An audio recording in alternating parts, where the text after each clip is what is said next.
What's going on, people? We are Tottenham TV. Welcome back to another live stream, and you guessed it, it's that time of the year again. It's unpopular opinions time. It's international break, and we have got many different unpopular opinions from Twitter to get through today. If you want to get yourselves involved in the show, let us know in the comment section in the live chat, and we'll try and get to them. Obviously, super chats do and members chats do get highlighted more, so it'll be easier for us to see those. But yeah, quite a lot to get through today. I love this time of year. It gets me through the international break. Most wonderful time. I love all your wacky and wonderful opinions. I love reacting to them. So something to pass the time when there's no Spurs, there's no Ange Ball to look forward to for another I'll tell you what, though, week. this is like the worst international break we've had to enjoy, because we've actually finally enjoyed watching our team again, and then we have to sit through this international break. Like last season, I was welcoming these international breaks. Honestly, I'm like each day is going by like a month. Honestly, it's taken so long. So I'm just want the international break to be over. I want my Ange Ball back. I've missed it. So let's hope these opinions can keep me entertained. That's what I'm hoping for. Yeah, I don't know if my phone's connected still. Oh, is it gone? Is it? You scrolling? No. Give us a sec, guys. We'll try and we're going to connect the phone and we're going to read your opinions. But yeah, if you do comment them, send in a super chat with your opinions. We will read them out live on the show. Also on Twitter at WeAreTottenhamTV. You know where we are. If you tweet us your unpopular opinions as well, we will try and get to them as well, and we'll react to them.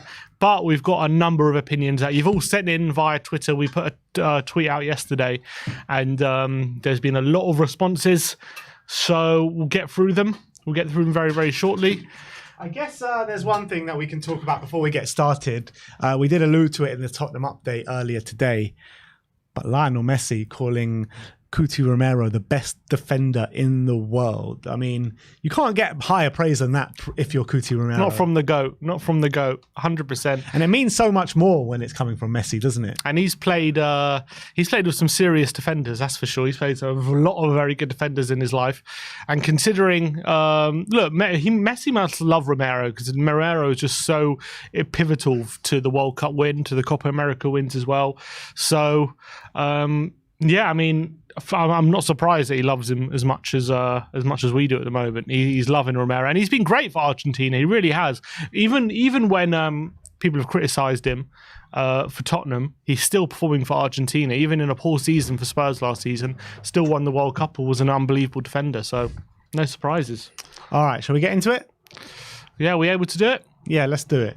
We're going to go to the first tweet now from Kyle380 saying one of the biggest. Just mute it. Yeah. Sorry. Echoing. Full start here. We are Tottenham, but we'll get into the first one here from Kyle380 saying one of the biggest problems at Tottenham is not promoting youth quick enough. We rely too much on signings instead of giving youth a chance. It's all right. It's all right. Keep going. Instead of loaning out our youth players to clubs that don't regularly select them. What do you reckon about that?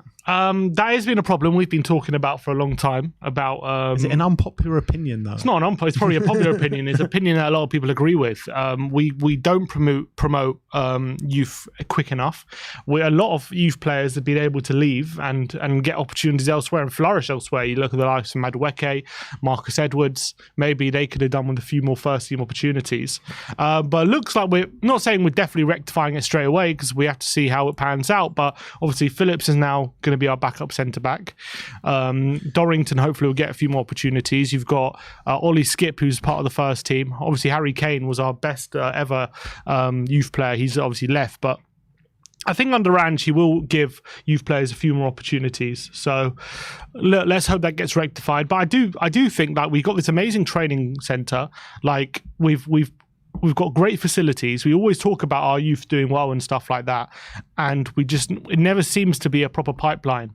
So I hope, look, to be honest, from Levy's point of view, there is no better solution than promoting youth in terms of like saving money and creating your own players. So obviously he would love to do that. Maybe he feels like, or maybe the management feels like we've never had youth players who are good enough to be first team, but hopefully that's starting to change. Yeah, I think so. And you always look at it through the years. Spurs have always had or like us as Spurs fans have always thought that we've had like gems in the youth academy coming through, and it's never really kind of materialized like that. I mean, under Pochettino, we had a few of the youth academy come into the first team, but they all kind of moved on, apart from Harry Kane, and now Harry Winks has finally moved on. But it does seem that there's a lot of massive talents in the youth academy at the moment. When you're looking at the likes of Jamie Donnelly, Sunsot Bell, Dorrington, I mean, there's many more as well to talk about. Will Lancashire. I mean, there seems to be quite a Dane Scarlett, obviously. There seems to be a lot, and Alfie Devine. There seems to be a lot coming through at the moment. So hopefully we can, at this time, utilize them, because we've seen to that has to been a major failing of the past for sure. Yeah. Go on, what's the next one?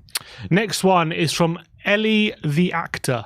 He says, at the Authentic Ellie, Andros Townsend would have flourished in this system. That is definitely an unpopular opinion, because I don't think a lot of people still want Andros Townsend around. He would flourish in this system. I think, like, when you're looking at it with Andros Townsend, I think he's got attributes that could suit the system. He's fast, he's direct. But essentially, every time Andros Townsend got anywhere near the box or outside the box, he always used to do a snapshot, and he used to go miles off the bar, over the bar. I mean, he was just way too rash in his decision making in terms of when he took his shots and when he got his crosses in and stuff like that. I do think like the direct kind of play that he had could suit the system, but I just think his quality was a bit too low, to be honest. Yeah, I reckon he would enjoy playing in the system, because he would get a lot of one-on-one opportunities up against fullbacks. He loves running at fullbacks, Andros Townsend, and I feel like in his time in the Premier League, he didn't get enough opportunities to do that with the teams he played for, very much defensive teams after he left Spurs. So maybe he would have enjoyed it, but I still don't know if he would have thrived under it. Will we see Andros Townsend getting loads of goals and assists in this system? No, but probably look, not. At the end of the day, right, his attitude wasn't right, Andros Townsend. He left the club because he had a falling out with Pochettino and the management there because of lack of playing time. And if anything like that had crept in under Ange Postecoglou, he'd been the first one out the door as well. So you got to take that into account. Let's move on to the next one from Matthew Ruta, saying Emerson Royale is not a right back, he's a 6. Wow, backup 6 to Basuma. Now Emerson that is Royale. an unpopular opinion. I don't know. I don't know if he could play that role. I think defensively, off the ball, I don't think he could make the recoveries like Basuma can, but would he be able to fill in that kind of role? To be fair, actually, there's a lot more overlap between fullback and centre mid than you think. Like a lot of fullbacks and centre mid used to interchange back in the day. But obviously they're higher quality players like Lahm and Kimmich and people like that. I don't think Emerson has the ability on the ball to be a 6. You need to be very composed. You need to have a good ability on the ball as well. And he could keep it simple, but whether he has the ability to progress the ball like we need a 6 to do, I don't think so. When you're looking at the number 6 in Yves Bissouma right now, and look how much quality, look how press resistant he is, look how impossible it is to get the ball off him. Look at that shift that he does every time a player comes to him. You just don't know whether he's going left, right, down the middle. I mean, Emerson Royale can't do any of those things, to be honest. And I think like it's fair to say that, you know, he's not a right back in the system. But I think he's more a centre-back than a number 6, to be honest. Yeah, I agree with that. I actually think he potentially could fill in for the odd game at centre-back. I think he's got the right attributes for that, because you still need to be good on the ball, but you don't need to be as good at the ball as you do in the number 6. So I think that's positive, but I think he'd be a bit of a disaster in the number 6 position, to be honest. All right, let's Sorry, mate. Kim Andrew says, we were right not to sign another centre-back. Van de Ven has proven he's a starter. We don't have enough games to have a third quality centre-back wasted on the bench and possibly disrupting the mood. In Phillips and Dorrington, we have 2 very talented understudies hungry for opportunities. Look, I get what you're saying. I really do get what you're saying. And it was something I was alluding to earlier on in the window when we had that debate about Van de Ven, Tapsoba, or both. And I was saying, look, I don't think it's realistic to get both because they're just too good. Both of them are too good, and one of them ain't going to sit on the bench. But having said that, we could have easily brought in like a Tosin Adarabioyo, someone that maybe is up and coming, that wants to make a name for himself, and there will be opportunities that will come their way. You know, I know we went out the Carabao Cup early, but obviously that was never the plan. We've got FA Cup football to come, and what happens if a player gets injured? I just feel like putting your trust in an 18-year-old Ashley Phillips is just running too much of a risk, in my opinion. And I feel like, yeah, he might have qualities about him, but I think it's just putting a bit too much pressure on the young lad. And he's just 18 years old at the end of the day. And as a centre-back in the Premier League, I can't remember the last centre-back in the Premier League that has made an impact at 18 years old. Centre-backs usually develop later on in their career at a later stage to wingers and strikers and maybe even midfielders. So I just think it's way too much risk, and I think we've left ourselves short in this coming season. Yeah, if you're telling me, if it was a situation, let's say we have Richarlison, we didn't sign a striker because we thought Dane Scarlett can be our backup, and I'm like, and people are saying, oh, it's good, we're giving Dane Scarlett opportunities. I would actually agree with that. I think that would be a good situation because a young striker getting opportunities in the first team and allowing himself that experience. I think when you're a striker, you don't have that responsibility as much as you do when you're a defender to keep things to keep things strong and stable at the back, and you have to have a lot of experience to know how to manage Premier League forwards. Premier League, like when you're a striker or an attacking player, it's all about confidence and it's all about taking risks. But you can't take risks when you're a centre back. You have to keep your concentration 100%. And I don't want a situation where we're forced to play Ashley Phillips because of injuries, and then he comes in and he's just not ready. Maybe he's getting bullied a bit, or maybe he's just lacking a bit of experience in that position, and it kills his confidence. I would hate that to be the situation, and that's what we're risking in this situation, in my opinion. I don't think a centre back is a position where you chuck in an 18-year-old and have him. Especially, it's one thing if Ashley Phillips had like maybe played a whole season for Blackburn last season as their number one centre back. Maybe I'd give it a bit more credence. But he's had a handful of games for Blackburn last season, albeit he looked impressive. But it's still only a handful of games, and he's only 18.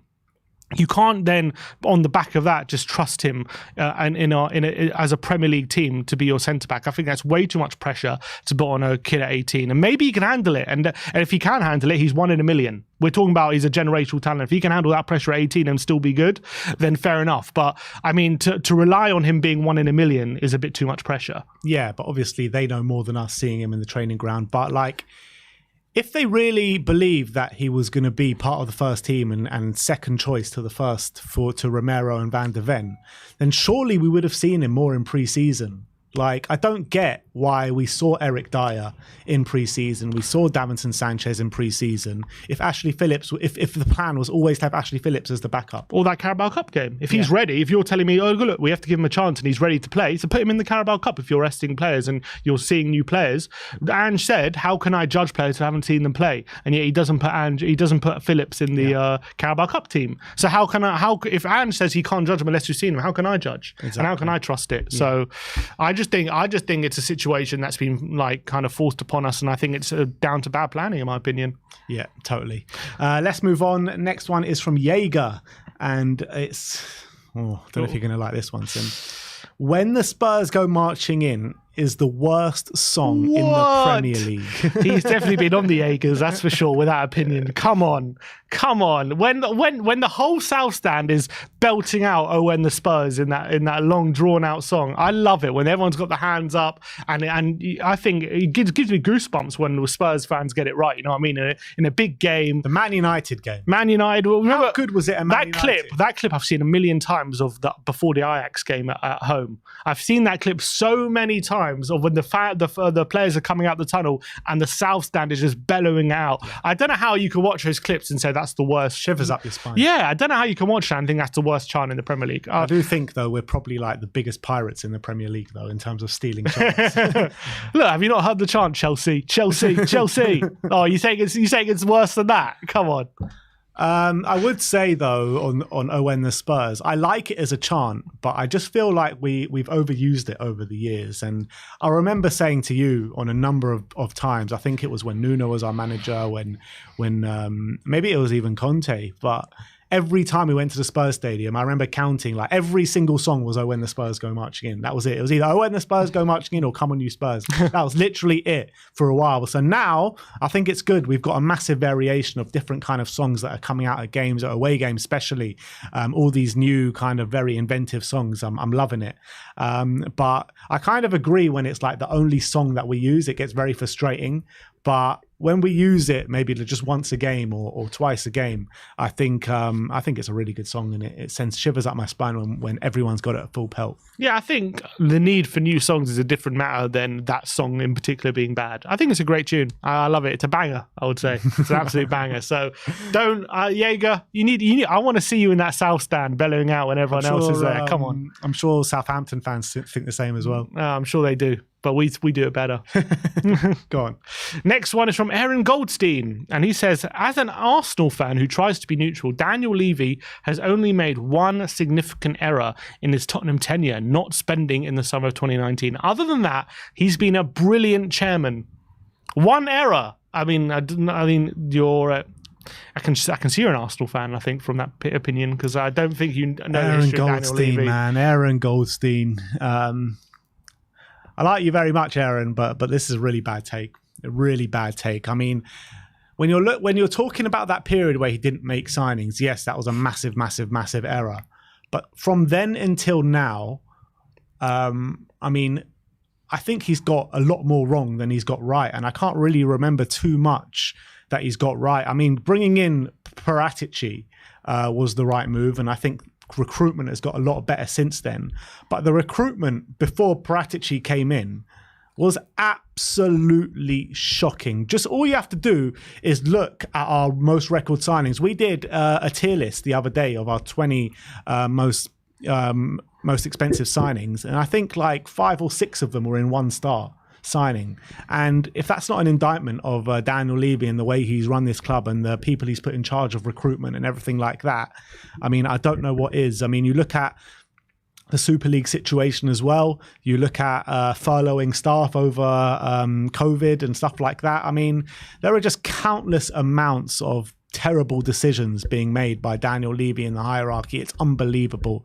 And you're talking about a club that was pushing on for league titles, getting to Champions League football, to drop dramatically to finishing 8th place in the table and stuff like that.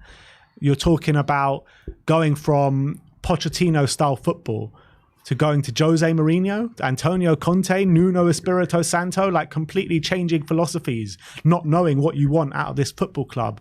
I mean, the decisions pretty much couldn't have got worse to what Daniel Levy has done. So I think that's a really bad take. I completely agree with everything you're saying.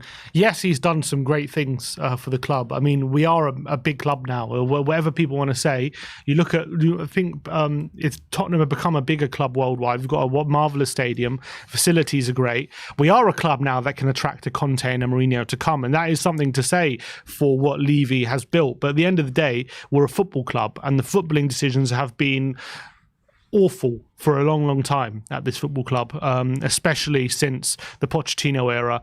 And I think Daniel Levy hasn't known what direction to go in. But the frustrating thing for me is like he goes in a direction, but he doesn't fully commit to that direction, and he'll half-ass the project. And he'll get Mourinho, but he'll give him Eric Dyer and at centre back. And same with Conte, he'll bring him in, but he won't just fully commit to the Conte project. He'll just kind of half-ass it and give him some things, but not everything. And the tensions will grow between him and the manager.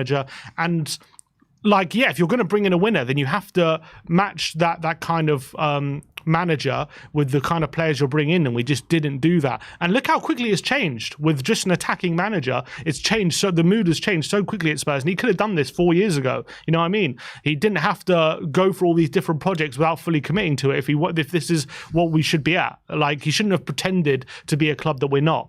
And I think at the end of the day, he's got to take a lot of responsibility. Now, hopefully things are changing. Obviously, hopefully he's taking more of a step back from footballing matters, and he's got a manager in. We're apparently going to appoint a director of football. So I'm hoping and praying things are changing, but there's been so many false dawns when it comes to Daniel Levy. How many times do we sit here and say we hope and pray things are going to change? We've sat here probably pretty much since the start of the channel, or maybe 2 years into the channel, or something like that, saying the exact same things. And sometimes you just got to call a spade a spade. And, but to be fair, you pointed spots. Out the other day, like our net spend since 2019 is fairly high. Yeah, it's not like we're not spending at all. Yeah, and that it wasn't like that before the stadium. So people saying, "Where's the stadium money?" Like, we are spending more since we moved into the stadium. We're on about a parity in the last 5 years to Arsenal's net spend.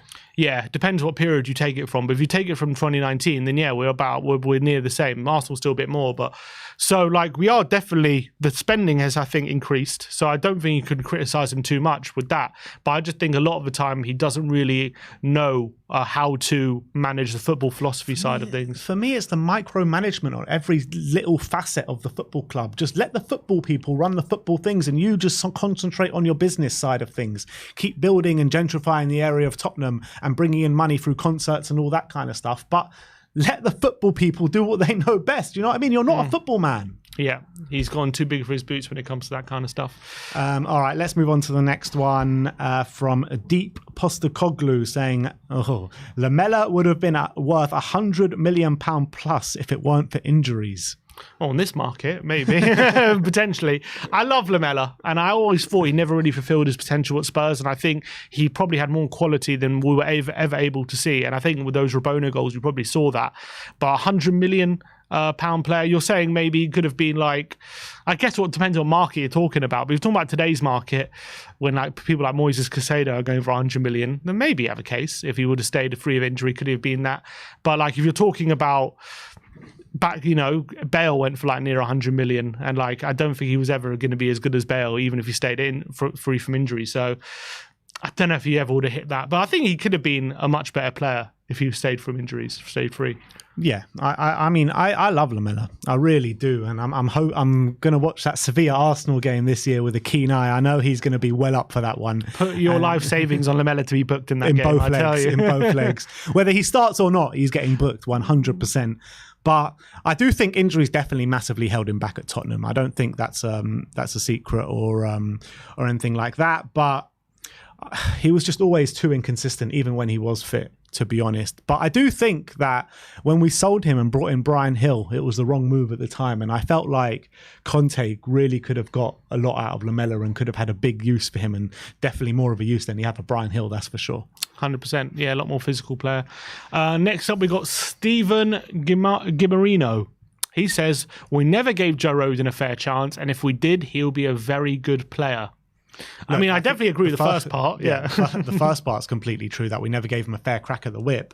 But to say that he could be a very good player for us, I mean, maybe under Jose Mourinho or Antonio Conte, I think he's more their style defenders, but definitely not now under Ange Postecoglou when we need high line ball playing midfielders. I think you see it for Wales. He plays really well for Wales in a very defensive system and a low block system where he just bats the balls away, wins his aerial duels and stuff like that. But I think now under Ange and the way we like to play, I just don't think he's suited. Yeah, I think he's a good penalty box defender, and I think he's good at that side of the game, and he's clearly tall and strong, and he's difficult to play against, but he's not a defender now that I think is suited to how we want to play. So as much as I agree we didn't give him a fair chance, I don't think he was. There's probably a reason we never gave him a fair chance as well.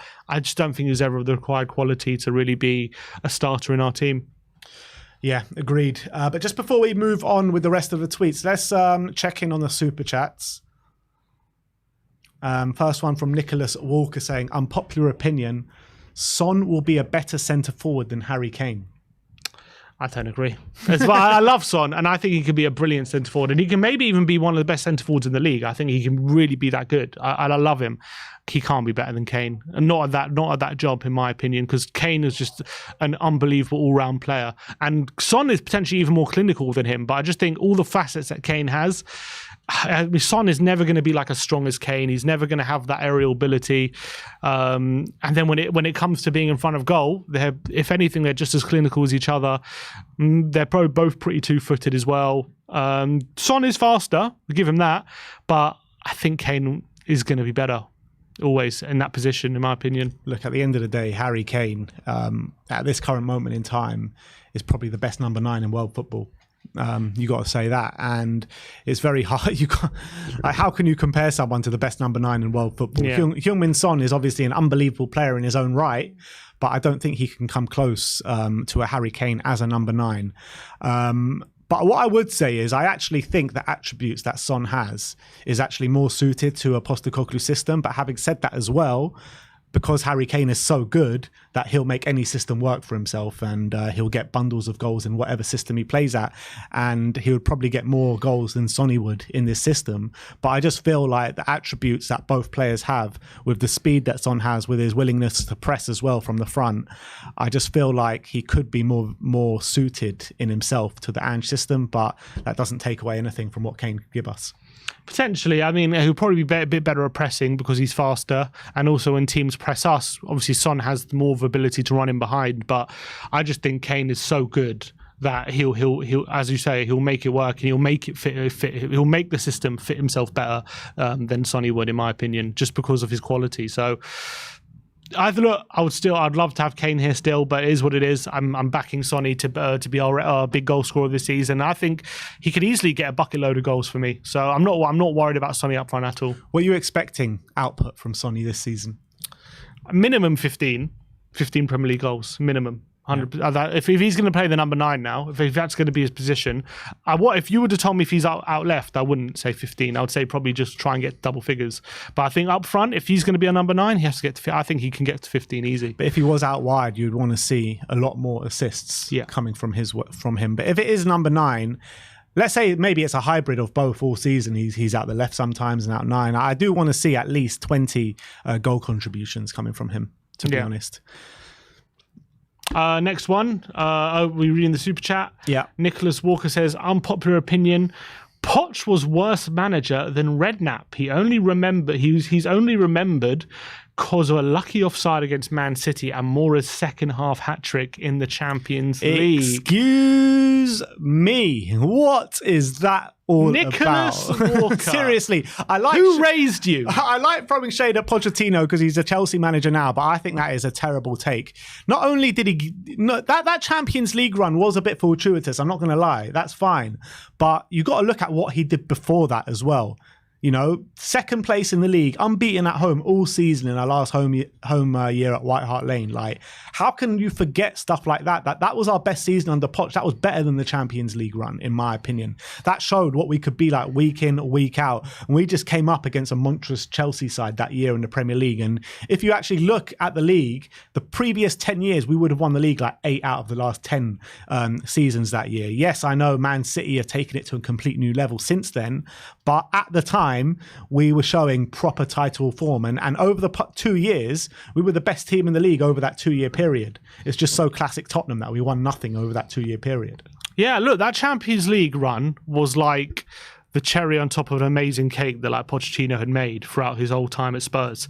And that was like if we would have won the Champions League, that would have been like amazing reward for the amazing job he had done. But that wasn't all he was just about. He was so much more than just that Champions League run. He actually made us believe that this team could compete for a title, and we could actually be involved in those kind of conversations rather than just top 4 conversations, and we could be something more. And he brought on so many players like Dele and Eriksen and Kane and made them into the players they are today. So to suggest that if it wasn't for Mora's hat-trick, we wouldn't have even remembered Poch is a bit much, in my opinion. Albeit, it is a massive shame that we never won anything during his time. Massive. But neither did Redknapp, so I don't even say Redknapp did a better job. Yeah, and Poch got to more finals than Redknapp. Yeah, for sure. He got to the Carabao and he got to the Champions League. Yeah, Redknapp got to 1 Carabao. Yeah. And we lost both. So, yeah. Next one from Sam Kang saying, I still think we should have bought Raya over Big Vic. It's hard to... Yeah, I mean, I like Raya. And look, after 4 games, Vicario's been great. So I don't have any complaints. I don't want to sit here and say, like, I'm still reeling about that sale because I'm over it. I'm happy with Vicario. He's done really great. If you offer me the chance right now, would I swap Raya for Vicario?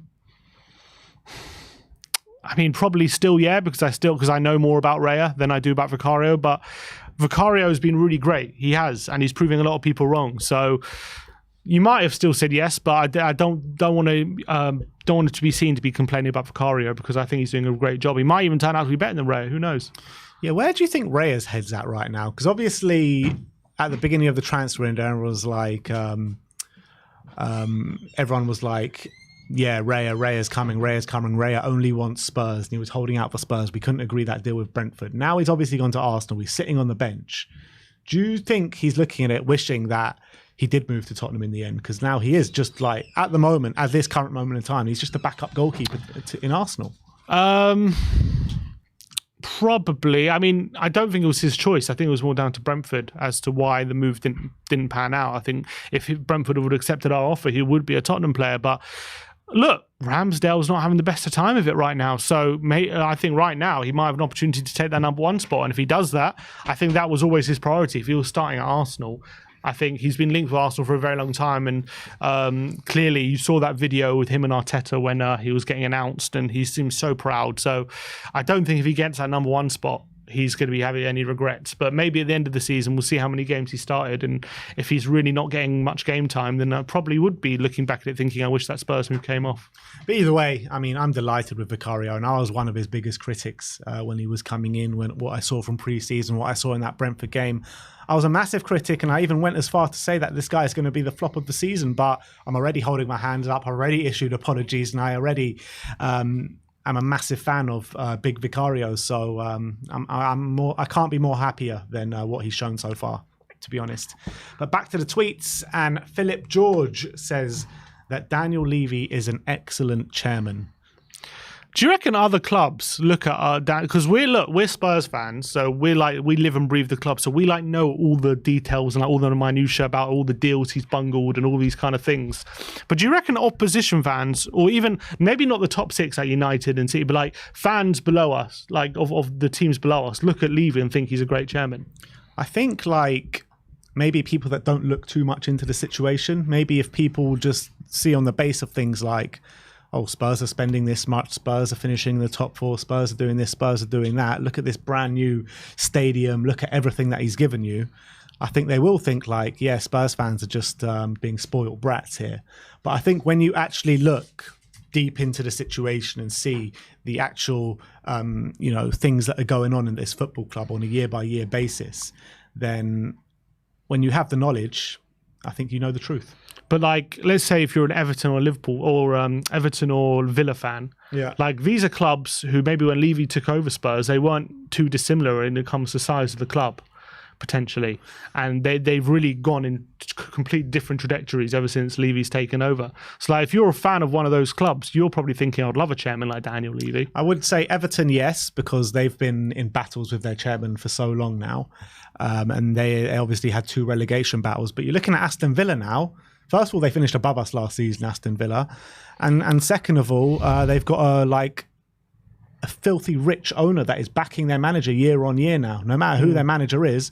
You wouldn't have said a couple of years ago that Aston Villa would be able to pull these players that they're bringing into the club right now. So you got to commend the Aston Villa owner and the vision that he's showing there. And I think the vision that Aston Villa chairman has is... he's probably relaying that better than what Daniel Levy has done with Tottenham, because if the Villa owner was owner of Tottenham right now, he probably wouldn't have thought 2 ways about it and would have got David Raya for 40 million and just would have brought him in. And that's a lot of Spurs fans' frustrations. Yeah, potentially. I'd be interested to know what other fans do think of Daniel Levy, just out of, because I'm curious, because I think what he's done objectively is pretty impressive, what the club he took over to the club we are now. And I think a lot of other fans would be kind of looking at that situation thinking, I would love a chairman to come in and do something similar with our club. And even if we're not winning anything, you can't take any winning for granted. And even if you're not winning anything, the progression of the football club has been fantastic. But as Spurs fans, because we know it. We're in it day in, day out. We're at the stadium week in, week out. We just see things differently because we know the decisions, what the potential could have been if Daniel Levy could have done things in a different way on a number of different occasions, and if he would have spent money here and there or gone in different ways with managers and things like that. So we all have the full context, but as without the full context, it's just an objective situation. Like, I think a lot of fans would probably say he's done a great job overall. Yeah, but also you got to look at it like he took over in 2001. 2010, we made the Champions League for the first time ever. Mm-hmm. After that, we had a small period. We had a period with Pochettino when we were fighting at the top of the league.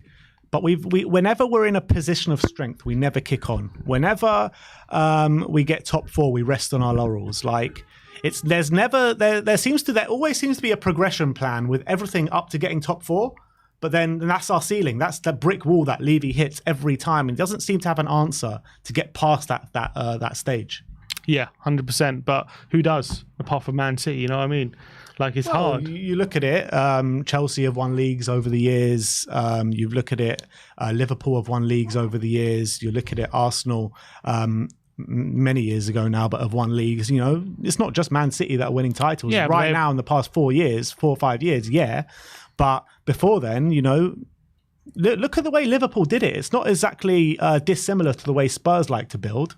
So I don't understand why we can't do that same model and get the same results. Yeah, 100%. And I would love that. But I'll just say, like, as a football fan, and let's say you're a Villa fan, and you're hearing Spurs fans complaining that they're not winning the league, or even Everton fan, and they're probably thinking like, well, you have it good, man. Like, why are you complaining? Why do you have a right to win the league? You know what I mean? Like, you're Tottenham. Well, you haven't won the league since the 60s. Yeah. You can't blame Levy for that. Yeah, but it's not about having a right to win the league, but it's having a right to see your football club consistently going the right way, not just going the right way for a few years, get top four, then regress. Mm-hmm. Going the right way for a few years, get top four, then regress. I mean, it's just too much of a yo-yo. It's just too much for the fans to get behind on a consistent basis. And I think even Aston Villa fans and Everton fans looking at it objectively can probably see that. All right, we'll move on. Spurs Alchemist says, Ange Ball is so much more attractive and compelling than any other football we've ever played during the Poch years. Poch was nice to watch, but it never felt convincing. With Ange Ball, there's the feeling it's just going to get better and more explosive. It's heavy metal football. I kind of agree with certain elements and disagree with certain elements of that.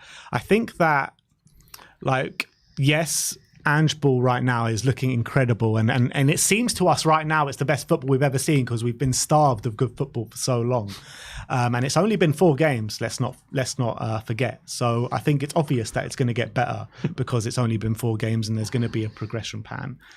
But to say that Poch Ball wasn't convincing, I remember going to football under Pochettino in that last year at White Hart Lane, the year before that as well, and even potentially a bit of the year after the last season at White Hart Lane, going to games just fully expecting to win, only expecting to win, and even going 1-0 down, 2-0 down, going, we can get back into this game, no problem. I had full confidence in the manager, full confidence in the team that we'll play well and win the game week in, week out. Yeah, there were times under Pochettino we looked unbeatable. We looked invincible sometimes, the way we were playing.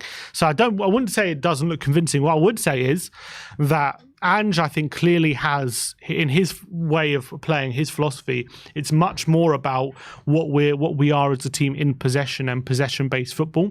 Whereas under Pochettino, we did dominate possession, but it was more about the high turnovers, more about the high pressing. It's more about a lot about the quick transitions when we do get the ball in and beating teams that way. And obviously, we did have quality with Kane and Eriksen and Dele, so we did have quality to open teams up. But I actually think when I'm looking at the tactics, I do think, in theory, Postecoglou's team should be a better possession-based team than Pochettino's team. Not to say that it's I just think it's going to be more possession-based. So when it gets more refined and we get more quality and it's at its best, it might be better than Pochettino's football. It's hard to say after 4 games, but I think there is potential for it to be better than what Pochettino gave to Spurs. It also more depends, it's a personal preference, isn't it? What kind of football you prefer. and what kind of style you prefer. Yeah, I would say the reason I would say I do prefer Postecoglou's actually to Pochettino's, because the reason why Pochettino's football did start to slow down a lot is because the players started to age, right? So when the players starting to age, they lose a lot of that energy and that ability to press as aggressively and get those high turnovers and stop the opposition from playing through you because of your pace and energy. Like that's going to diminish. Whereas potentially under Postecoglou, even if players age, the pressing won't be as good, but possession, you should still be able to have players with quality in possession in that kind of system and passing and moving. Obviously, you're still going to have to refresh it like every team does, but I think it potentially has more sustainability potentially than Pochettino. But I agree, a lot of it is about personal preference at the end of the day. So depends what you prefer to see. Yeah, but it is like a lot of recency bias in that tweet. 100%. Yeah, of course, it's been 4 games. What can we say? We can't say it after 4 games. All right, let's move on to the next one. MFXRCH says, Skip is average at best. Angeball has really exposed this. There's a massive bias towards him because he's one of our own, but his ceiling really isn't that high. Jose calling him the future of England and Spurs captain is the same as Conte calling Dyer world class, a confidence booster. Look, I've been a massive backer of Skip, but with every game I'm seeing him recently, I have to say it's been really bad, and I've been really disappointed with him, to be honest. Even last season, where a lot of people were calling him out, I actually didn't think he was playing that badly. I actually thought he was playing okay, apart from maybe the last month of the season where everything completely fell apart. And I think for him as well, he wasn't very good. But this season, I really expected with under a better system, we would see hopefully Skip starting to get back to his best. And I thought hopefully this system would suit him, but at the moment the jury's definitely out because he's not performing at all well. The quality is not there at all. I'm seeing when he first broke into the team, he did have quality, and I don't care what people say, he did. And he was able to be a bit press resistant and beat players, and off the ball as well, like he was fantastic. And he had that appreciation for space, like when he first broke in. But at the moment, I don't know whether he's low on confidence or he just hasn't fully recovered from these injuries or what it is. But he's just completely off the pace at the moment, I have to say. And this is from a big Skip fan, so at the moment, the jury is out. I wouldn't say that Jose calling him a future captain is like Conte calling Dyer a world class. I think what Skip was showing back then, he looked like he was going to be a big player for the future. But right now, I have to say the jury's out on Skip. If he doesn't improve, if he doesn't improve from what he's showing right now, then he could be sold very soon. Yeah, I think this season's a massive season for Ollie Skip, and I think if he doesn't prove his worth, then I fear that he could end up like Harry Winks, to be honest. But I hope not, because I love his attitude. But still 22. Yeah, he is still 22. But in 1 more year's time, he'll be 23, and then he's starting to get into his mid-20s, and he needs to find consistent minutes. Yeah. And if he's not having that at Tottenham, he's going to have to move on to find that. But I just hope the Spurs fans just keep carrying on to back him and not turn a bit ugly like it turned with Winks. Yeah, I hope so. Next up, we have Neil. He says, Klinsmann should not be considered a club legend. Get out of here, Neil. Get out of here, Neil. The guy spent not very long at Tottenham, not going to lie. But to be honest, I hate this club legend kind of tag. Like, what does a club legend even mean?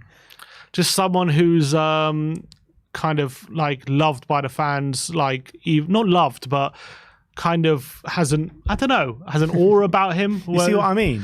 A legend means he goes down in history as one of their best players, I guess. Yeah, and I think for me, Jurgen Klinsmann came to the club twice. First time under Ozzy Ardiles, he ended up getting Player of the Year in the Premier League that season, Footballers' Writers Association's Player of the Year. Second time he came back was under Christian Gross, I think it was. And he ended up pretty much saving us from relegation and scoring a bucket load of goals. I remember he scored a goal against Liverpool in the quarterfinals of the FA Cup as well. I think he scored 30 goals in all competitions that year in a team that was fighting relegation. So, I mean, the guy came in clutch for us, 100%. He wasn't here for long enough, so I think it was a season here, a season there. I think 1.5, because he came in January one season. That was it, yeah, 1.5 seasons. But you can't knock what he did in a Spurs shirt. He scored an unbelievable amount of goals for the amount of time he was here for us. Got Player of the Year one of the years he was here for us. So whether he's a legend or not, he was an absolute sensational and a top player for us. So he deserves to be remembered as a great for the club. There are also players, I guess, players in a similar boat to him in terms of length of time they spent in the club. There you got Van der Vaart, also only spent 2 seasons. Is he considered a club legend? I guess, I don't know. It's hard to say. Berbatov, also 2 seasons at the club. The way he left, they always spoiled it, didn't they? Yeah, you'd probably say yes. Ginola, how long was he there for? Not long at all. Like 2 seasons, maybe? Yeah. Maybe a bit more?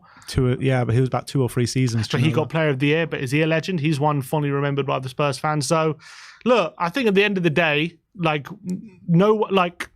it's all. I think legend goes by your own personal preference. Again, there's no collective Spurs fan legend. Everyone has players who they remember more fondly than others individually, and if it depends if he's a legend for you. Some people he is, some people he isn't. Is he for you? Klinsmann, 100%, club legend. Remember him. Yeah, look. You got to love Jurgen, the German. And actually, there was actually a funny story. Like the first time he came to Spurs under Ossie Ardiles, as he signed for Spurs, a Guardian journalist wrote this article, Why I Hate Jurgen Klinsmann. Because he was diving. And by the time he left, he did another article saying, Why I love Jurgen Klinsmann. There we go. That is a legendary worthy. I don't know what it is. All right, next up is from George Passio saying, we got the best years out of Pochettino as a manager. He is not actually that great. He has had a dressing room issues at every job, including Spurs, and his recruitment record is pretty bad as well. Well, let's hope he's right. I think there's a bit of validity to that. Potentially, he hasn't really. I mean, he left Spurs a while ago now, 2019? So we're now in 2023, 4 years since, and his reputation as manager definitely hasn't improved in that time, albeit he's taken on a very difficult PSG job where a lot of good managers have been made to look average in that job. He's now at Chelsea, but it's only a few games in, so it's hard to judge about how well he's going to do or not. So maybe we're jumping the gun when he say he's not actually that great, but you would have thought after the job he did at Tottenham, things would have looked very differently 4 years later. If I told you his career would look like this 4 years later, you'd probably be very disappointed after the job he did at Spurs. But I still think there's a very good manager in there. I feel like maybe he's not picking the right projects, Look, we'll wait to see what happens at Chelsea, but I feel like Tottenham was the perfect project for him, like a bit of an underdog story. He had to kind of work with a lot of younger players, not so much pressure. But then PSG and Chelsea has been very different. A lot of money, a lot more pressure on his back, a lot more expectation.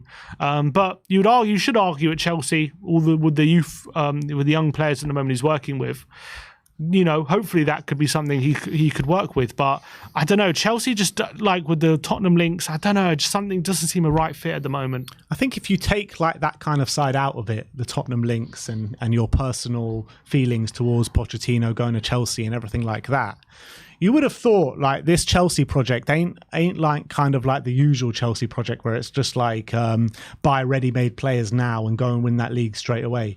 They might want to win the league straight away, but the way they're going about it is in a completely different way. They're buying youth talent from all around Europe, which is like come up and coming players and players that haven't really been there and done it.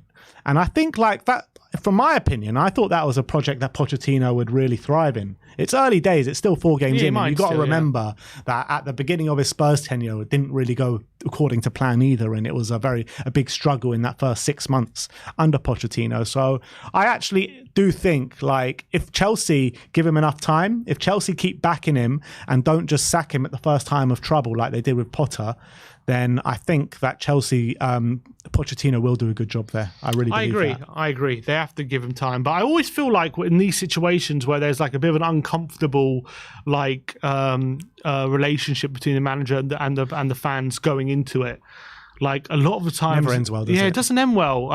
Every time it's happened with Tottenham, it's never really ended well. With Conte and Jose. You've had I remember Rafa going to Everton and just didn't end well. It's almost like as soon as the first sign of trouble, you will get the fans who just never wanted him anyway, like getting on his back very quickly. And if they're loud enough, that can make a difference. And that's the difference with Ange. Like, you did have a few fans being like, "Who the hell is this Ange guy?" But it's a different situation. Yeah, I think like we were so starved of anything for so long. He's come in, and even before you saw what his football was about, that those press conferences just endeared the whole fan base to him.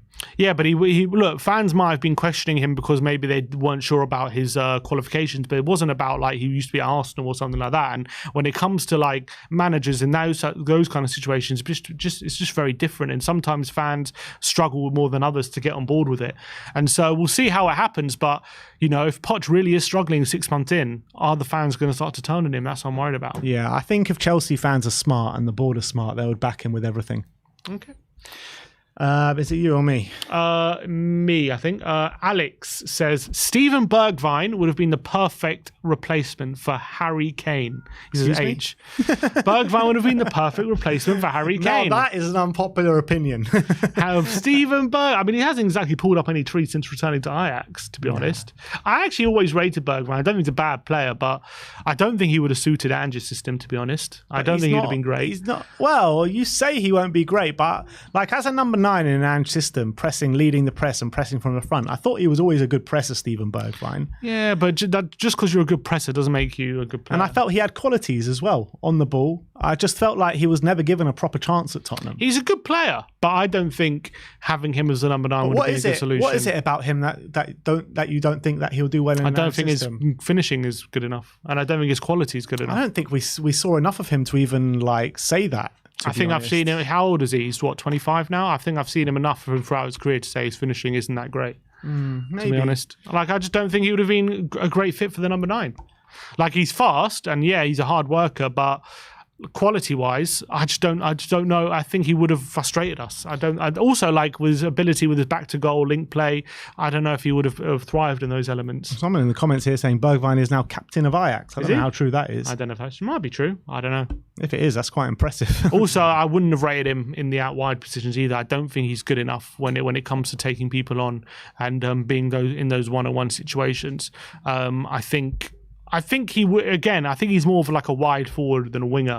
But I don't think like in an Ange system, his best position actually would be number 9 as opposed to out wide. Yeah, I agree with that. All right, let's go on to the next one. Saying Don High saying Dyer no longer fits our system as a centre back, but he may thrive as an inverted right back. But with his decent passing range and basic defending, there has to be a reason he is scouted by Bayern and Dortmund. Well, they scouted him and said no, so I don't know if you can use that as evidence that it would work. Could he play inverted right back? Would I rather him inverted right back than centre back? Now that's a question, probably, because I think I would rather him not as the last man, if you know what I mean. So if he gets beaten, there are players behind him. But I'm just trying to imagine like Dyer trying to do an overlapping run and just like taking years to get to the opposition's. I'm surprised you haven't started banging your head on the table. Yeah, yet. I should have. No, I don't think it would work. Maybe in an emergency, but I wouldn't want to try him there. I really wouldn't. There's a comment here in the live chat saying that's not an unpopular opinion. That's just a bad opinion. There you go. Sorry, Don. What was his name? Don DeHay. Sorry, mate. Yeah, go on. Let's go to the next one. Dopper, another song one says Hot Shot Tottenham is a better song than Ozzy's Dream. Yes. Yeah, you think so? Yes. I love Hot Shot Tottenham. You think it's better than Ozzy's Dream? Hot Shot Tottenham is my favourite Tottenham song. Yeah, Spurs are on the way to Wembley. It's iconic. It is iconic, but Hot Shot Tottenham is just one of the just as a song. Underused. As a song, Underused. It is just incredible. It's an incredible song. It really is. Ray Clements, Mitchell Thomas, Gary Stevens, Steve Hodge. They're all gonna put on a show for you. What a song! It's an unbelievable song. I prefer listening to that than Ozzy's Dream. You reckon? Yeah. I don't know. I think for me, in terms of like fans singing it in the like when I hear fans singing, I agree with that.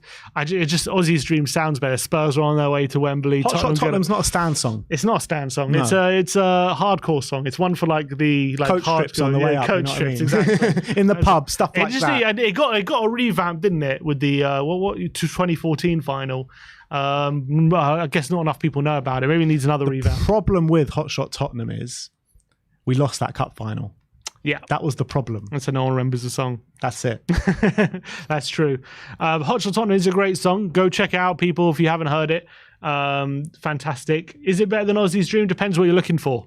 But I think in the stands, I would rather sing Aussie Street. But I would say there's nothing better than going on a cup run, going deep into the cup and singing Spurs are on their way to Wembley. Because everyone knows that song. Everyone knows that song. Not everyone knows Hot Shot Tottenham. That's also very true. And especially all the words. And it goes pretty fast. So actually, like, people get a lot muddled up with Hot Shot Tottenham. So. And even so many old players as well. Yeah, look, there's players from the 80s. It's very difficult to even remember who they are for a lot of people. So, all right, next one from Aaron Burr saying Eric Dyer is a world-class defender. Oh, next.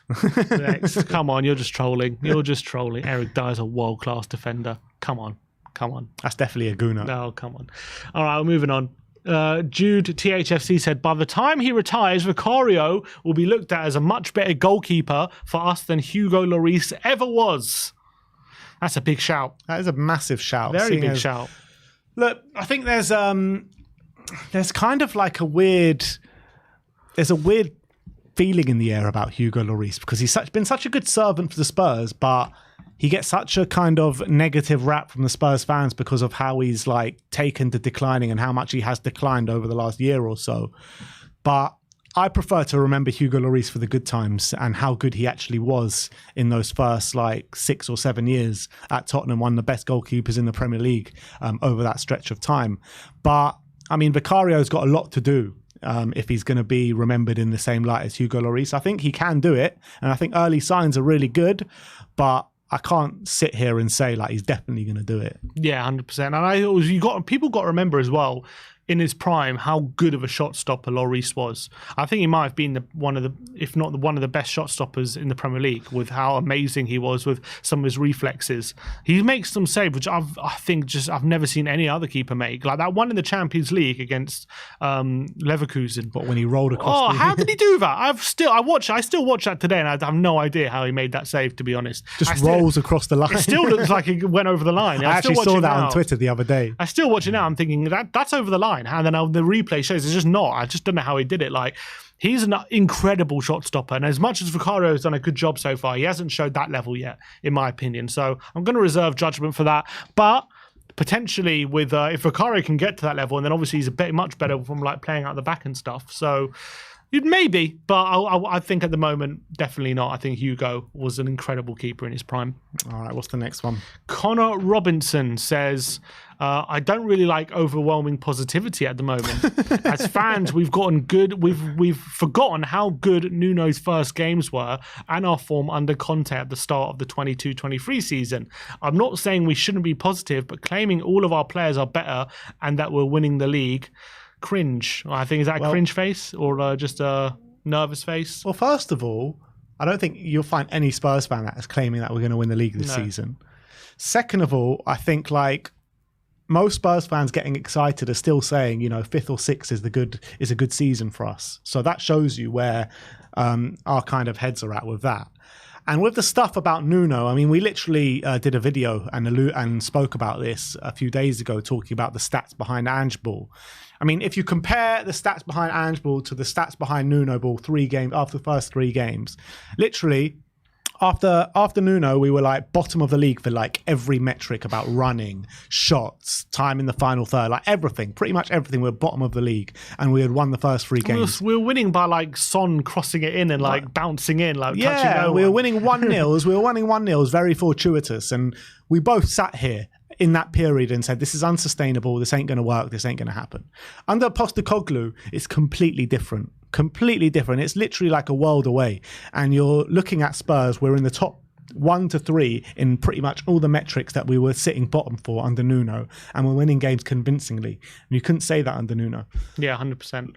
So I don't agree. I don't agree. I agree that we're not winning the league. I don't think anyone should be saying that.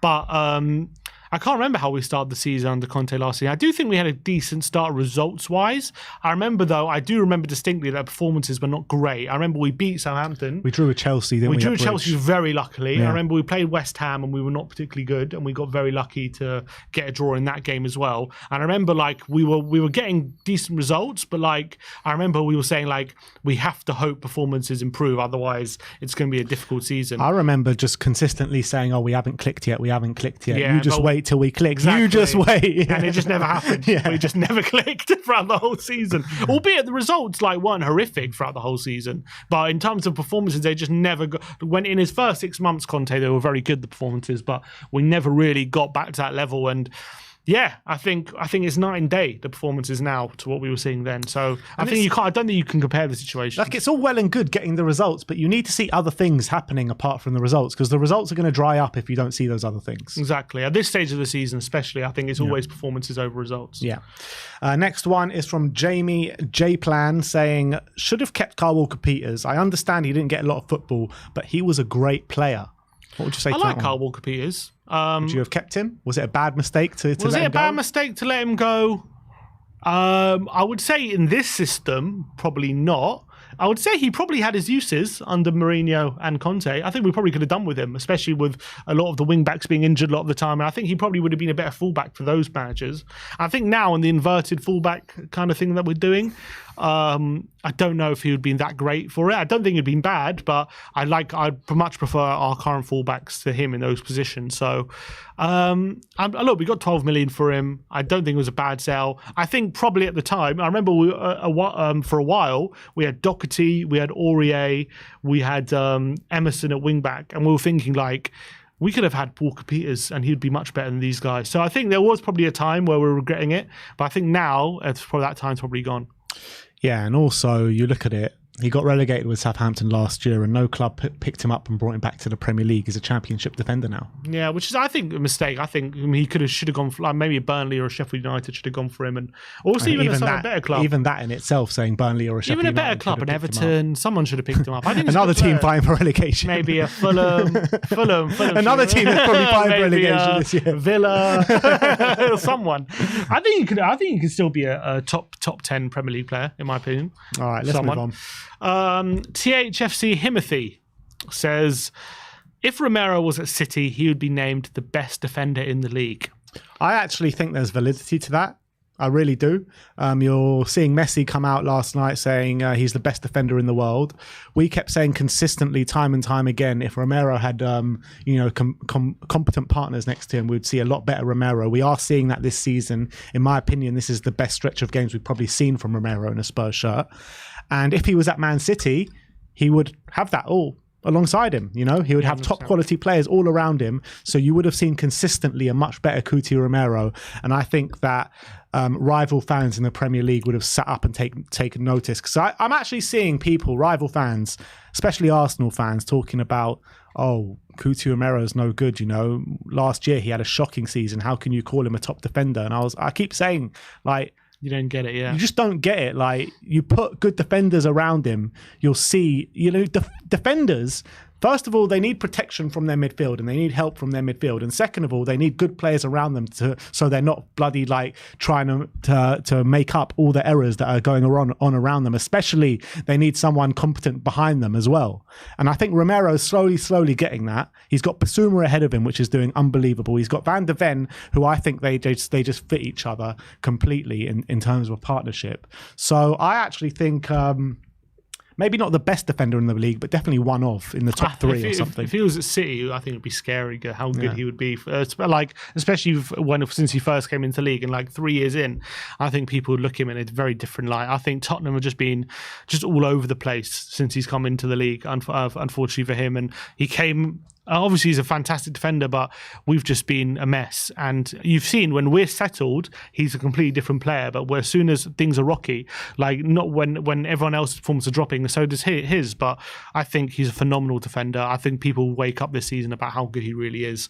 And I think he will start to be in those conversations about best defender in the league. But we'll see. Mark. Can he get better than Saliba? Can he get better than Saliba? Potentially. Because they're very different defenders, aren't they? Saliba's more of a Van de Ven kind of defender. And I think Romero is more of a Gabriel, even though they're on opposite sides. So very different. I think Romero might be better at playing out the back than Saliba, though. I think there's a good case for that.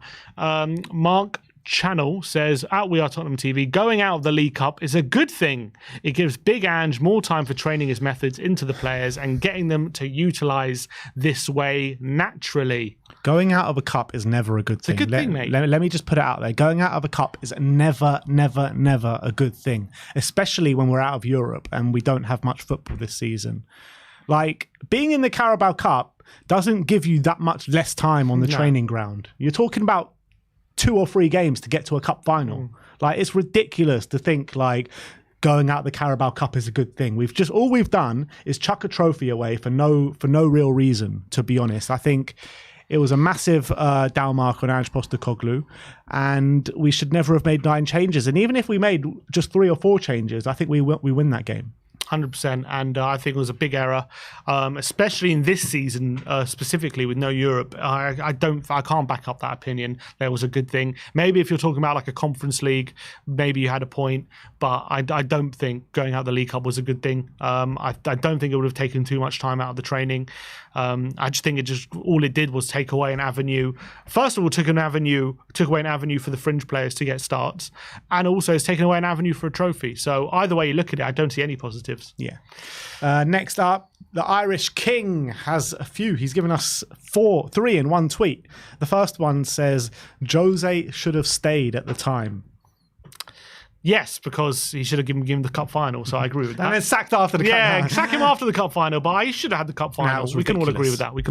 It was absolutely ridiculous why he was sacked and when he was sacked. Yeah. I mean, that goes again to the tweet before about Daniel Levy saying he hasn't made any mistakes. That was also another massive mistake. Yeah, agreed. Another one is Hossam Ghali was unfairly treated and he should have stayed. No, I mean, how wrong can you get in just a few words? You don't chuck the shirt down. Don't chuck the shirt down. And I've said it consistently so many times. I find it very wrong to boo Tottenham Hotspur players, but when you do stuff like that, when you do what Ndombele did coming off against Morecambe, those are the times where it's, I think, right to boo a Tottenham Hotspur player. You can't get substituted and then throw the shirt down at your manager. 100% disrespecting the shirt, disrespecting the badge. Did he apologise after? I don't remember him. Has he ever commented on it publicly? I don't think so. The only thing I remember was 2 years later, Redknapp tried to bring him on in an FA Cup game, and all the fans started booing, and he's like, all right, let's not bring him on. Yeah. And that was it. And the last one from the Irish King is Tarabt would have been a £100 million player under Poch at the time. Definitely had the ability. Yeah, but is it another Ndombele kind of thing where his attitude got in the way? Probably.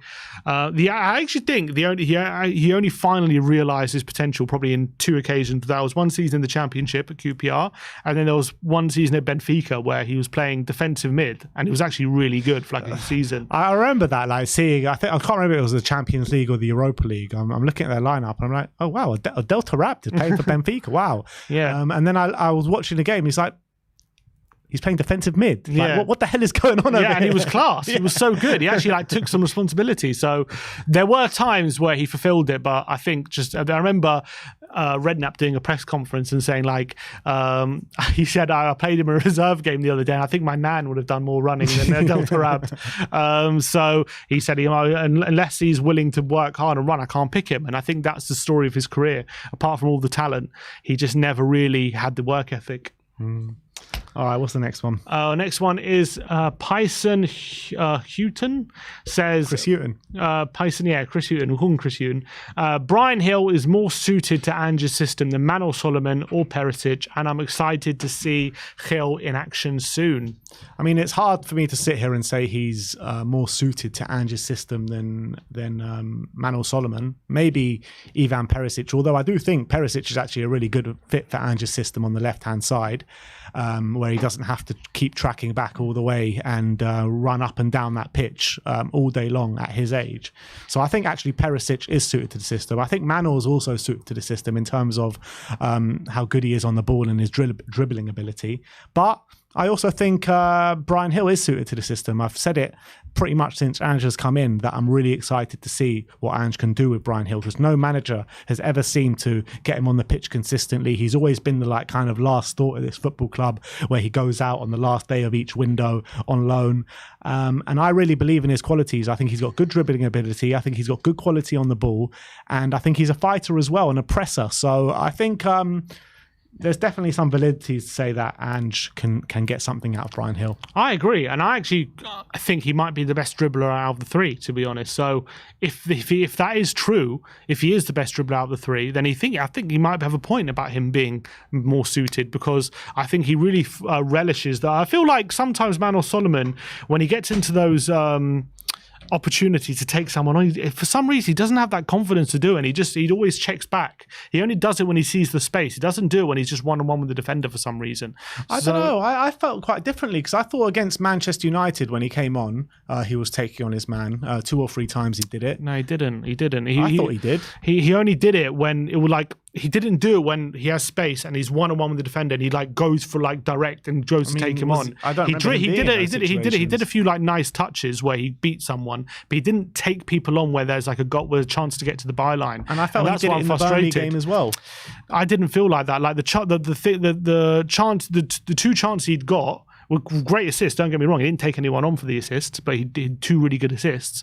But when we're in those situations where we're getting the ball very quickly out wide and he's got a chance to run it as fullback, for some reason he doesn't do it. I feel like he doesn't do it. He doesn't do it with confidence. I wasn't talking about the assist moments for Manor Solomon against Burnley, but I felt like in the first half there were a couple of moments where he actually did get the ball on that left-hand side and he took on his man quite successfully. It was just what happened after that didn't really happen. I feel like there were too many occasions where he had the opportunity to do so and he decided to check back rather than actually go at his fullback. And I feel like Bryan Hill would be more willing to do that. I've seen Bryan Hill, even in the little clips that we've seen, take people on and try and beat people and be creative in that point. So I think Bryan Hill could potentially be better suited, but we just haven't seen enough of him, and I'm still not sure in the system that we play now whether he'd be better on the left or the right. I'm undecided about that as well. So time will tell, but I think he is nearly back, to be honest. Yeah. But 100%. The next one is from the Smasher saying, "We are winning the league this season." We're winning the league, and read the next one as well. The next one is from Sam Jarrett saying, "Spurs fans need to realise that we definitely aren't genuinely challenging for the title this year and need to reel back our expectations. This will take time." So who are you with, Jarrett or the Smasher?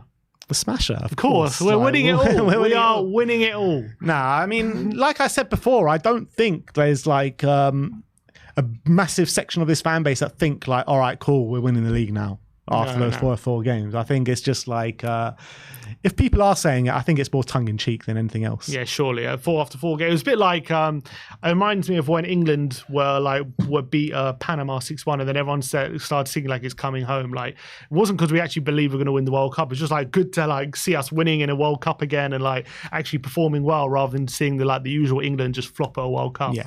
And so it's pretty similar to the Spurs at the moment, very tongue-in-cheek. David says, Son is a much better captain than Lloris, Kane or Dyer. Why? Ooh. I don't know about Lloris. I think Kane or Dyer, there might be a case. Because I feel like Kane, well, I don't know. I'm only basing this really on what I saw from like the All or Nothing documentary about his team talks and stuff. Like I never really felt like he was the most motivating of people when it came to like trying to give a team talk and stuff like that. I love it when Kane did those pre-match things. Everyone getting, let's put some effort in, let's fucking do them. Yeah. London Derby, Boxing Day, let's fucking do it. Like, that was it. And I was like, okay.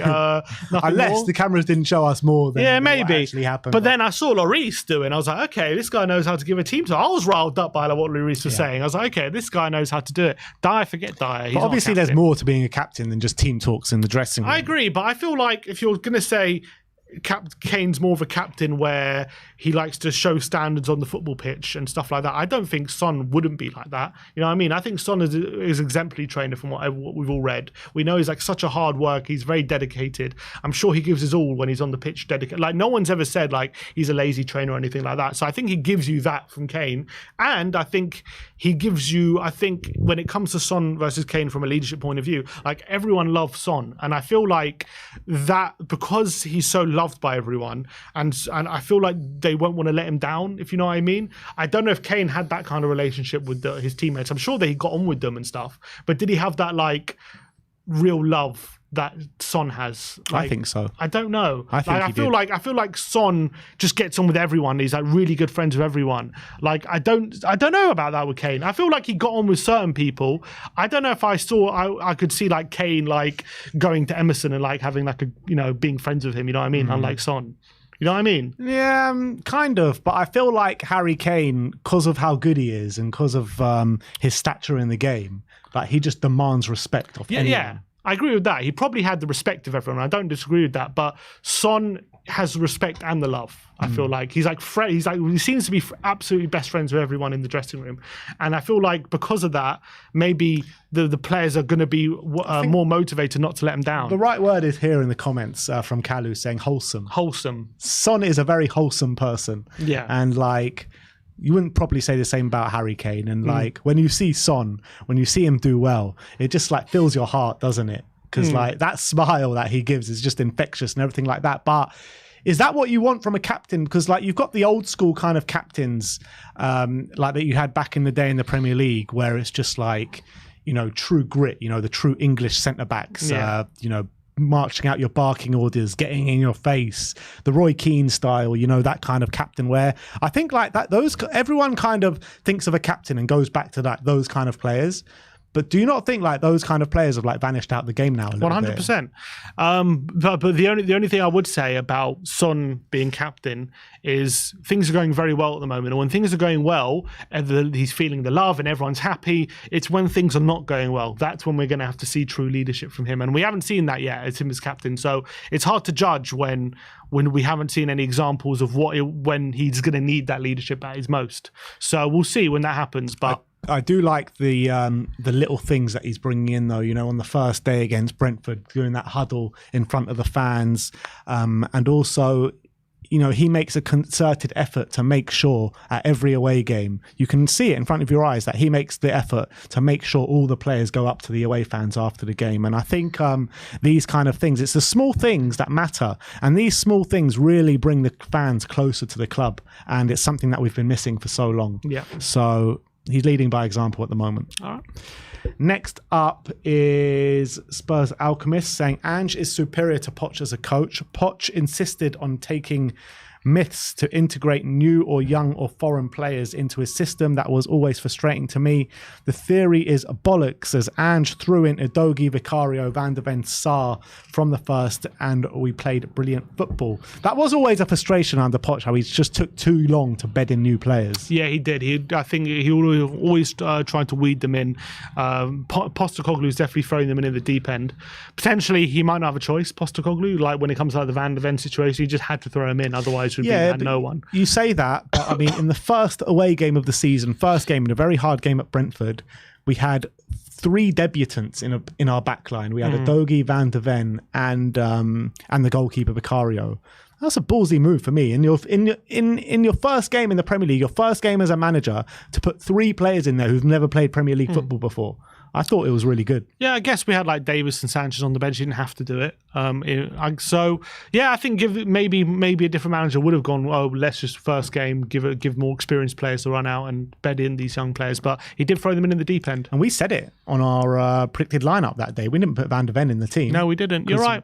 So it was a ballsy move from Postecoglou. But let's move on. Next up, Jonathan Shintaku says, Spurs are in a false position in the table. They have had a favourable run of fixtures and have benefited from the new manager bounce. We're in a false position because we should be top. Exactly. Favourable run. I wouldn't say favourable run. Like Brentford, Bournemouth, Burnley, Man United. I mean, it's not. I wouldn't say it's the most difficult. 3 away games out of 4 games. 3 away games out of 4. Brentford's a tough game. Man United are a good team. But Bournemouth and Burnley, not the hardest games, but I think there are easier games than those two in the Premier League, in my opinion. So I wouldn't say it's been like the most difficult start, but I don't think you can look at that start and think we've had a favourable run. I kind of look at it and think that we have had a favourable run. I agree in that kind of sense. I think like apart from the first game, Man United, I mean, it's always a difficult game when we play Man United. I'm not going to lie, we haven't beaten them for so many years, but it was a much different Man United side we played this time out than we have done in previous. And the 2 away games, I felt they were just games that kind of suited the way we like to play. to be honest. And Burnley look way too naive. Bournemouth, I think, played into our hands a little bit. So I think like you're going to see where we're really at when we play the Arsenals and the Liverpools in the coming weeks. I agree, but I don't think you can look at those games and think those are easy games. I don't think any of them are easy games. I don't think there are any easy games in the Premier League apart from maybe Luton at the moment. Like I'm looking at Bournemouth, I think they're going to pick up results at home against some good teams, in my opinion. Burnley, look, we'll have to wait and see. They look a bit off at the moment. I like the look of Bournemouth though. I think Man United they haven't had a great start, but I think they're still a good team and they've got great players. And I don't think they're that much worse than other Man United teams that have come recently to the Tottenham Stadium. They're not playing that great at the moment, but they gave Arsenal a tough game. Arsenal had to score on the very last kick of the game, so it's not exactly an easy game. And they gave us trouble as well, Man United.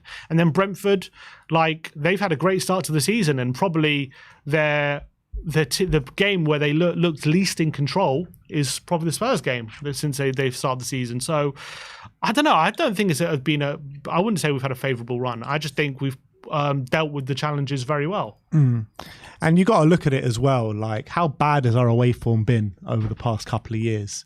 Like, it's not to be sniffed at that we've had 3 away games so far this season and picked up 7 points. 100%. It really isn't, because especially his first 3 away games. Yeah, and I think like last season, the way we were playing, we don't pick up 7 points out of these 3 games. I agree.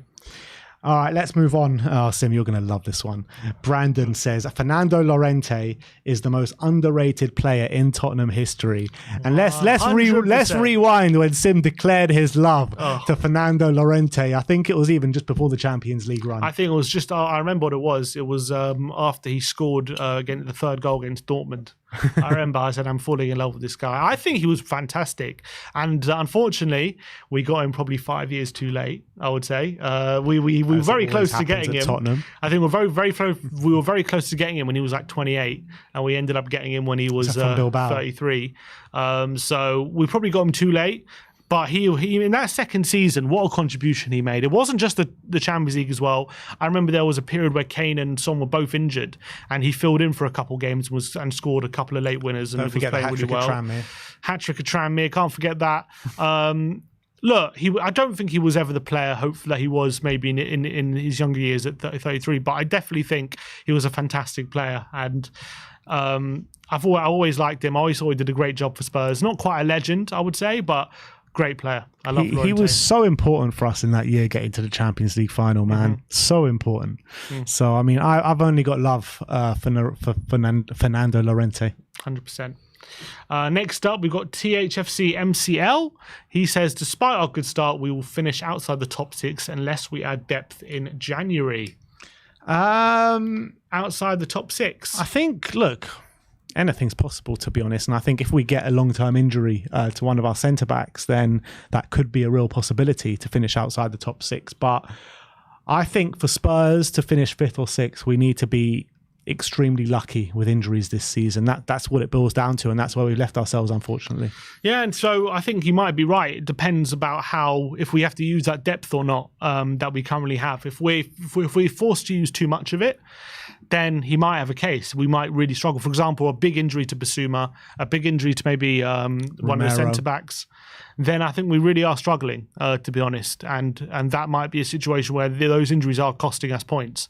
But if we do get lucky, then we might not need the depth. And then all of a sudden, even without signing anyone, we might be okay still. So, which season was it where we just got extremely lucky with injuries and we hardly had an injury all season? Was it the last season at White Hart Lane? Probably. I think apart from Kane picked up an injury early on in the season, apart from that, I don't think we really had any injuries. I think it was that season. Because Wanyama played pretty much every game, so did Dembele. I think that season. Apart from Rose, who missed half the season. Yeah. Do we have Davis at left back? Davis came in and played. He was quite good. Like, I don't remember another season where we haven't had big injuries. Yeah, and that is just something you have to look when you're playing top level football. I think that is something you should prepare for and expect. I don't think you should go into a season expecting no injuries and relying on that. And that's what I felt like we've done this season, which is a bit of a shame. Next up is THFCE saying Maddison will be more important for us than Christian Eriksen ever was. Ever was. I mean, Eriksen, I remember there used to be occasions where when Eriksen would come out of the team and we just couldn't play football. Yeah. Like we were just completely devoid of any creativity. Yeah. So, look, to be fair, will it be the same? Maybe, because whenever Maddison at the moment hasn't played, we haven't looked great, to be honest. Whenever he's come off, or when he didn't start against Fulham, we didn't look great. So you could make a case for it. And also, coupled with the fact that he's vice captain, Eriksen never really took up that kind of leadership role. Does that make him more important than Eriksen? Potentially. But I think people forget how important Eriksen was at times for us, and without him, sometimes we just couldn't tick as a team. Yeah, but I think... Yeah, you're 100% right in what you're saying about that. But I think it is similar with Maddison. And I think it will get to a stage with that with Maddison where when he comes out of the team, we'll look a lot less creative. And I think at the moment, you're looking at it and everything is going through Maddison. He is making us tick at the moment, the way he plays his football. The stats that we read out before, he's literally first in every attacking metric for Tottenham. But I feel he's got more facets to his game than Christian Eriksen. I think he's a more of a well-rounded player than Christian Eriksen was. And I think Christian Eriksen was obviously an unbelievable footballer for us. But I feel like Maddison just offers us that bit more than maybe Christian Eriksen. Maybe Christian Eriksen is more creative than James Maddison, but I just feel like Maddison has so many more bows to his armory than Christian Eriksen had.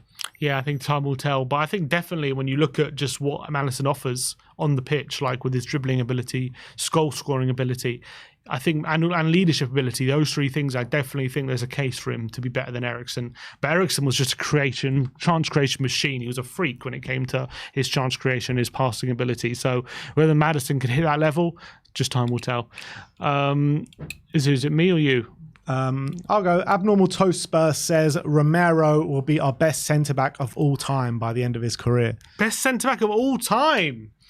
Better than Alderweireld, better than Ledley King, Vertonghen? Well, the reason he's saying that is because Ange is obviously going to win the league and the Champions League and everything like that for Spurs, and Romero is going to be central to that. He's going to have a load of trophies and he's going to end up as... Look, if he wins some trophies at us, then maybe. But maybe there's a case, because I think quality-wise, he's definitely up there with his ability. I would say maybe... Imagine Romero next to Ledley King. Oh, man, that would just be next level. I would love to have seen that. Or Romero next to Vertonghen. Oh, we're seeing that now. Anyway, we are seeing that. We're seeing that now. Don't have to imagine it. I think there might be a case for it because I think he's just quality. I think he's quality in everything he does, and he's starting to add a bit of class to his game. I think he was a bit of a bulldog before, but I think this season we're seeing a bit more class to his game. Not one foul this season. How mad is that to think of? Christian Romero, who's usually like a dead cert for yellow cards every single game. In the first 4 games, he's not made one foul. So, well, I think a lot of it will decide about how many trophies he wins and stuff, but. I think it's not a terrible shout. Not at all. Next up is from Udogi Destiny. He says, Destiny Udogi will score more goals this season than Richarlison. Yeah, not biased, any, yeah? Not biased. Not biased at all. Has he got a goal yet? No, no, not yet. He got a pre-season goal. Got a pre-season goal. Richarlison's on 1, so it's 1-0 Richarlison at the moment.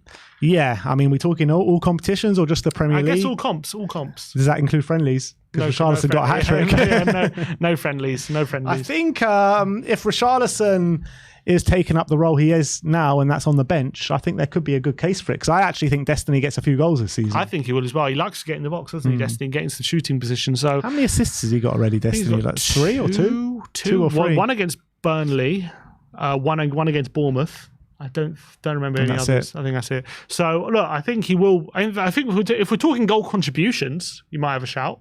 Yeah. But goals itself, I still back Richarlison to get more, but when it's all said and done. It's Muzz1998 says, Harry Winks fits the current team. Why are we still talking about Harry Winks? Bring Winks back. Like, seriously. Do we have a buy option? Run back the videos of Sim. Bring him back. Harry Winks. Like, Bring him home. Why are we still talking about Harry Winks? He's literally playing in the Championship right now. Did you see that clip that was that Leicester posted of him like shanking a shot and going out for a throw? No. Oh, it was brilliant. The Leicester themselves added it on TikTok, and it was like the overlay was like something like, "Have you ever seen the best player in the world?" And the cross comes over to him, and he's like a volley from like 25 yards. He's like lining up this volley, and then like the overview says like, like, here he is, and he just shanks a shot out for a throw. I was like, okay, here Harry Winks is still doing his thing. Look, I do think he'd probably be more suited to the system than Conte or Mourinho or whatever, those systems. But I just don't think he was ever going to get back to the levels that we ever thought he would. Who's more suited to the system, Skip or Winks? Probably Winks, I think, actually, in a weird way. Because I think Winks is more technical than Skip, and I think that would serve him well. So I actually think Winks would probably fit this system. But I think Winks would have to play in that number 6 position. Do you remember that one game under Conte? I think it was Liverpool at home. He played in like the number 6 kind of position. He was unbelievable. He was playing... Winks? Yeah. Against who? Against Liverpool. We drew 2-2 at home. It was 2 seasons ago. Like we had loads of injuries and we played a midfield three I do remember that. and Dombele and Winks. And he was like man of the match. He was incredible and he was playing these unbelievable passes. Dele was brilliant. Dele was brilliant. We were thinking, okay, maybe this is Winks' position. So Winks in a 6, I think that would be his position, but like he would just get caught on the ball so much, like compared to Basuma. It is like kind of annoying though, like with Harry Winks, because he was never the same after that injury. That injury literally held him back, and people forget how good he actually was before that injury. I remember like big games for us against Real Madrid, even that game when we lost 4-2 to Barcelona at Wembley. Like in the first half, like he was absolutely shocking, and like he got taught a proper footballing lesson by Messi and co. In the first half. But second half, he was one of the best players on the pitch that day, and I was like blown away how good he was up against that Barcelona team. And that was a Barcelona team that were purring that day. Leo Messi was like absolutely insane. Arthur like scored that absolutely incredible goal. I mean, Winks was actually, when he broke into the team for the first year or so before that injury, he was actually really good, and people forget how good he actually was. I remember at the Bernabeu and at home at Wembley against Madrid, both games he was brilliant. It's just a shame that I think it was very much like a confidence thing with him. His confidence completely drained out of him, and once he lost that, like he didn't have the quality to overcome a lack of confidence, and that was just a massive shame. Yeah. All right, next up is from Saxy Ken saying Ange Ball is just Bielsa Ball in disguise. Nah, come on. No, it's very different. It's different. But wait a sec. If Bielsa Ball was being played by better players with better defenders, do you not think it would have been done a lot better? It would have, but I think Ange Ball is very different to Bielsa Ball. Bielsa is more similar. Like Bielsa's more about the running, and it's more about the energy and the intensity. Postecoglou's is more about the possession and the patterns of play. And I think Bielsa's obviously there are elements of that in his football as well. Don't get me wrong, but Ange Ball is different to Bielsa. It's not just the same thing. Isn't like Bielsa Ball more comparable to Poch Ball? Yeah, 100%. Exactly. Like, Poch Ball is based over Bielsa Ball. Mm-hmm. Yeah, pretty much. Yep. So I agree. All right, go on. Dan THFC says we have the best midfield in the Prem besides City. Is this the Dan THFC that was giving it to Terry? It was Dan THFC, and he gave the same opinion. Go on, Dan, and I'm with you, mate. I'm with you. Well, you say you're with him, but that's not what the tier list and On The Ball relayed yesterday. Go check out On The Ball if you want to see what our tiers are. But look, I think we've got fantastic midfield. I think potentially, like if I'm thinking potentially, could we have the second best midfield in the league? There might be a case in the future. We just can't say it definitively after 4 games, but I think Basuma's on his... I was watching a video, it was from Statman Dave yesterday, and he's a Man United fan, and he's very big on the stats and everything, and he's very objective a lot of the time when he talks about football. And he said he's been looking at Basuma this season, and he said after 4 games, I'm going to make a prediction that Basuma's going to get in Team of the Year this season based on how he's playing. Who's he support? He's a Man United fan, and he's like a very objective Man United fan, and he looks at the stats and stuff like that, and he says, I'm making a prediction that Basuma's going to get in Team of the Year, and that's coming from Man United fan. So, like, when I say it, I'm obviously a biased Tottenham fan, but it's nice to hear someone objective also seeing what we're seeing. I actually saw another tweet from, I can't remember who it was. I think he's a Man City fan. Man City, it could even be the same person, to be honest, but he said, watching Arsenal in pre-season last season, he sent out a tweet saying Arsenal are going to be in a title race this season. He sent out the same tweet about Spurs this season. Yeah, I know you're talking about. I think he might be a City fan. I can't remember. He might be a City fan. I can't remember. But yeah, I know that guy as well. But he has a lot of shoddy opinions. I wouldn't take what you're saying. But Statman Dave was very interesting. You have to give that. You have to say he's got shoddy opinions. Those opinions look amazing. 100%. Yeah, when you say, look, he did call Arsenal in the title race. Look, Maddison The only reason Maddison isn't talked about in the same ilk as Odegaard and De Bruyne and the other best creators in the league and Bruno is because he's playing for Leicester. If he'd been doing what he's doing for Leicester at Tottenham for, like, say, the last 3 years, he'd be being talked about in the same conversation. I had this exact argument with an Arsenal fan a few days ago. I messaged him, I go, all right, when are we going to have a serious conversation about Odegaard and Maddison? And literally, he just wouldn't even entertain the conversation, just pretty much just laughed about it. And I was like, well, first of all, he picks up bigger numbers at a Leicester team than you did for Odegaard in the title-winning season. But then he's like, but not everything at Arsenal goes through Odegaard. Everything at Leicester goes through Maddison. And I was like, that's the only argument he could bring in. That's such a stupid argument anyway. The arrogance, you know what? They finished above us once in 7 years. And the arrogance of these, there's no humility whatsoever. They didn't even win the league last season. And the arrogance, they can't even comprehend we could challenge them ever again because they finished above us once in 7 years. The way they talk, you would have thought like they've been Champions League regulars for the last 10 years. They've been in title races for the last 10 years, and they finished above Spurs for the last 10 years. Yeah. But literally, they've been. This coming arrogance. Week, this coming 10 days, they're playing their first Champions League game in what, 7 years? Yeah. 7 years to be outside the Champions League. And they're talking to us like we don't know what it's like to be in the Champions League. These arrogant tossers, honestly. Yeah. Does my head in. They're full of it. They really are. But anyway, last one. Last one, guys. From Leanne Spurs saying, I still miss AVB. Bring AVB back. Oh, actually, AVB, did he do anything after Spurs? He went to I think he did half a good job at Marseille. He went to be a NASCAR driver. NASCAR. Exactly. I think Marseille, he did a decent job, but then I think it also ended badly there. Like, he didn't really... What do you miss about him? I would love to know. I would love it. Wasn't the croaky voice. That's what she missed. It definitely wasn't the football. It was just how good he made Bale, basically. Is that basically, what she's saying is she misses Gareth Bale saving us in the last minute of every game. That's what she misses. So, yeah, I don't know what you could possibly miss about him because the football was dreadful, I have to say. It was so bad. So... I don't want AVB back. Very unpopular. All right, so... You see, I'm sorry, you're looking at Ange right now and you're saying I miss AVB. We've been tagged in a few, so I guess we can get through some of these before the end. Okay. One of them is from THFC JMM saying, Gareth Bale is as much as a club legend as... No, sorry. Ben Davis is as much as a club legend as Gareth Bale. Ben Davis as much of a club legend as Gareth Bale. Oh, well, I mean, the only thing you could say about that is like loyalty, like he's been there for a long time and stuff like that. But that doesn't make you a legend just because you've been at a club for a long time.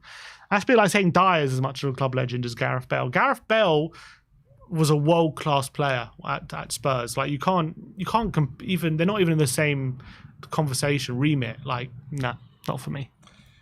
DN4153 saying, will it be safe for Ange to play two inverted fullbacks against City, Arsenal or Newcastle? Or do they have to, well, it's not really an opinion, it's a question.